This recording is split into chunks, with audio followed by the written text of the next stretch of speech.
पश्चिम Asia के कई देश इस जंग का खामियाजा भुगत रहे हैं। ईरान की मिसाइल और ड्रोन हमलों से उनकी अर्थव्यवस्था, तेल कारोबार और पर्यटन पर गहरी चोट लगी है। इन देशों का एयर स्पेस बंद हो रहा है, फ्लाइट्स कैंसिल हो रही हैं, होटल इंडस्ट्री और टूरिज्म ठप है, रियल एस्टेट सेक्टर डूबता जा रहा है। इन देशों को डोनाल्ड ट्रंप का साथ देने की कीमत चुकानी पड़ी है, लेकिन ईरान की लेटेस्ट वार्निंग के बाद यह कीमत बढ़ सकती है। रिपोर्ट्स के मुताबिक पिछले 28 दिनों से चल रहे इस युद्ध में पश्चिम एशिया में अमेरिका के कई बेस इतनी बुरी तरह नष्ट हुए हैं कि वहां से इवैक्यूएट करना पड़ा है और अमेरिकी सैनिक होटलों और दफ्तरों में शिफ्ट हो गए हैं और ईरान के निशाने पर अब वही होटल है। इंटेलिजेंस ट्रैकिंग, सैटेलाइट सर्विलांस और लोकल नेटवर्क के जरिए ईरान ने उन होटलों की पहचान कर ली है जहां अमेरिकी सैनिक ठहरे हुए हैं। इसीलिए पश्चिम एशिया में तैनात अमेरिकी सैनिकों पर किसी भी वक्त, किसी भी दिशा से ईरान की मिसाइल उनके ऊपर गिरने का खतरा है। अमेरिकी सैनिकों के होटल में छिपने की बात अब तक ट्रंप ने पूरी दुनिया से छिपा के रखी थी, लेकिन अमेरिकी अखबार द न्यूयॉर्क टाइम्स ने सुपर पावर की पोल पट्टी खोल दी है और लिखा है कि पश्चिम एशिया में ईरान ने अमेरिका को भारी नुकसान पहुंचाया है। वहां मौजूद 13 अमेरिकी सैन्य अड्डे मलबे में तब्दील हो चुके हैं। ये 13 अमेरिकी सैन्य बेस अब सैनिकों के रहने लायक भी नहीं है, लिहाजा हजारों सैनिकों को आसपास के होटलों में शिफ्ट किया गया। इन होटलों में रहकर ही अब अमेरिकी सैनिक आगे की रणनीति बनाएंगे। अमेरिकी सैन्य अधिकारियों ने इस स्थिति को रिमोट वॉर कहा है, यानी दूर से लड़ा जाने वाला युद्ध। लेकिन सबसे बड़ा सवाल यही है कि क्या होटलों को टारगेट करने की रणनीति ईरान को रूस ने सिखाई? क्योंकि ओपन सोर्स इंटेल के मुताबिक यही स्ट्रैटेजी रूस ने यूक्रेन के होटलों में ठहरे नेटो अधिकारियों के खिलाफ अपनाई थी। अब जरा उन देशों में उन अमेरिकी सैन्य ठिकानों की लिस्ट भी देख लीजिए जहां से अमेरिकी सैनिक होटलों में शरण लिए हुए। इराक में एन अल असद इरबिल एयरबेस, जहां पहले भी ईरानी मिसाइल हमले हो चुके हैं। सीरिया में अल उमर बेस, जो ऑयल फील्ड के पास स्थित है और रणनीतिक रूप से काफी अहम भी माना जाता है। जॉर्डन का अली अर्जा एयरबेस, जो लॉजिस्टिकल सपोर्ट का बड़ा केंद्र है। बहरीन, जहां वन वे अटैक ड्रोन ने अमेरिकी 5th फ्लीट के मुख्यालय को निशाना बनाकर संचार सिस्टम को नुकसान पहुंचाया। संयुक्त अरब अमीरात में अल धफरा और अल रुवैस बेस, जहां रेडार सेवाएं प्रभावित हुई हैं।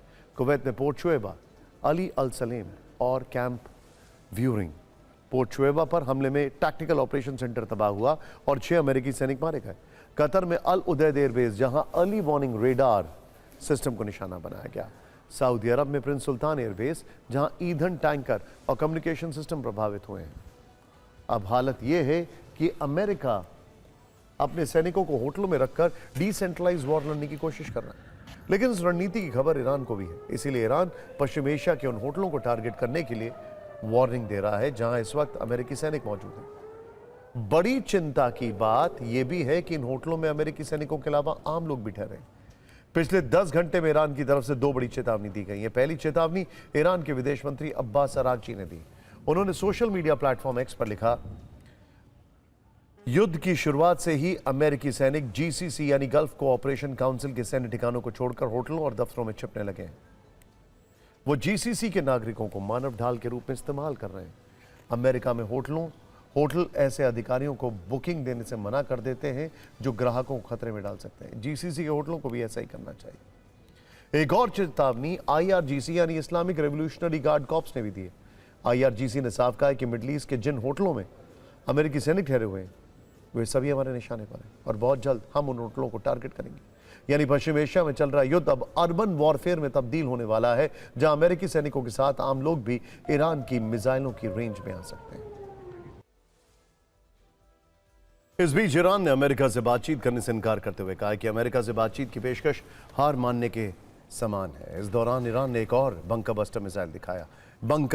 मिसाइल बंकर दिखाया है, जिसमें सैकड़ों बैलिस्टिक मिसाइलें नजर आ रही हैं। हम ये कंफर्म नहीं करते हैं कि ये जो बैलिस्टिक मिसाइलें आपको दिखेंगी वो वीडियो एआई जनरेटेड है, पुराना है, लेकिन ऐसा है। हमें यह भी समझना जरूरी है कि ईरान क्यों अमेरिका से बातचीत नहीं करना चाहता और इसकी वजह अब तक इस युद्ध में अमेरिका को हुआ नुकसान है। 13-15 अमेरिकी सैनिक मारे जा चुके हैं, 200 से ज्यादा सैनिक घायल हैं।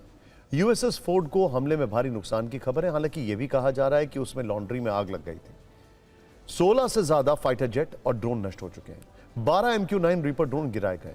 अमेरिका को हुए नुकसान में F-15 जेट भी शामिल है। अनुमान है कि अब तक अमेरिका को $800 मिलियन का नुकसान हो चुका है। ईरान लगातार अमेरिका के बेसिस को टारगेट कर रहा है, ड्रोन और क्लस्टर म्यूनिशन से हमले कर रहा है। इस बीच ट्रंप को टेंशन देने वाली एक और खबर सामने आई है। खबर यह है कि अमेरिका का मिसाइल स्टॉक तेजी से खत्म हो रहा है। एक रिपोर्ट में दावा किया गया है कि इस जंग में अमेरिका की महंगी मिसाइलें तेजी से इस्तेमाल हो रही हैं। थार्ड, पेट्रियट जैसे इंटरसेप्टर ज्यादा खर्च हो रहे हैं। रिपोर्ट के मुताबिक कुछ स्टॉक अप्रैल तक कम हो सकते हैं। एक थार्ड मिसाइल की कीमत करोड़ों डॉलर में होती है। खपत के हिसाब से मिसाइल और इंटरसेप्टर का प्रोडक्शन नहीं हो रहा है। जंग लंबी चली तो मिसाइलों की कमी हो सकती है। खबर है कि जो हथियार यूक्रेन में तैनात हैं उनमें से कुछ तो पश्चिम एशिया में शिफ्ट करने पर विचार किया जा रहा है। एयर डिफेंस मिसाइल शिफ्ट करने पर भी विचार हो रहा है, जिनमें नेटो के जरिए खरीदे गए हथियार भी शामिल हैं। आप एक अंदाजा लगाइए, करीब 600 पेट्रियट मिसाइल्स यूक्रेन में खर्च हो चुकी हैं। 600। इसके अलावा हर साल अमेरिका 600 पेट्रियट प्लस 150 और बनाता है, करीब 750। और इस युद्ध में हर दिन ईरान कम से कम 50 से 100 मिसाइलें टारगेट करता है, कम से कम, अलग अलग फॉर्म की। तो अब आप अंदाजा लगा सकते हैं कि उसका एनुअल प्रोडक्शन जो अमेरिका का है वो भी कम पड़ रहा है।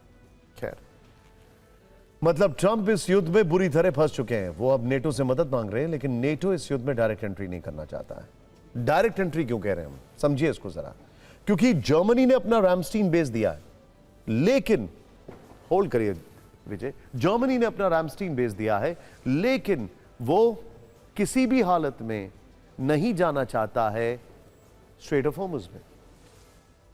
डियागो गार्सिया बेस दिया इंग्लैंड ने, लेकिन वो स्ट्रेट ऑफ होर्मुज में डायरेक्टली नहीं जाना चाहता है। इसीलिए मैंने कहा वो डायरेक्ट एंट्री नहीं लेना चाहता है। नेटो ने ट्रंप को मदद देने से इनकार कर दिया। इस पर ट्रंप ने कहा है कि नेटो को भारी खामियाजा भुगतना पड़ेगा। यह भी कहा है कि नेटो देशों के लिए यह एक परीक्षा थी।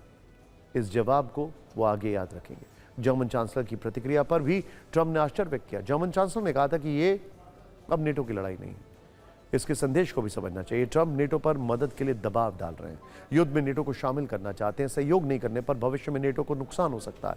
यूक्रेन से अमेरिका दूरी बना सकता है। बड़ी बात यही है कि ईरान युद्ध में अमेरिका पूरी तरह फंस गया है और इस दलदल से निकलने के लिए उसे नेटो की आवश्यकता है।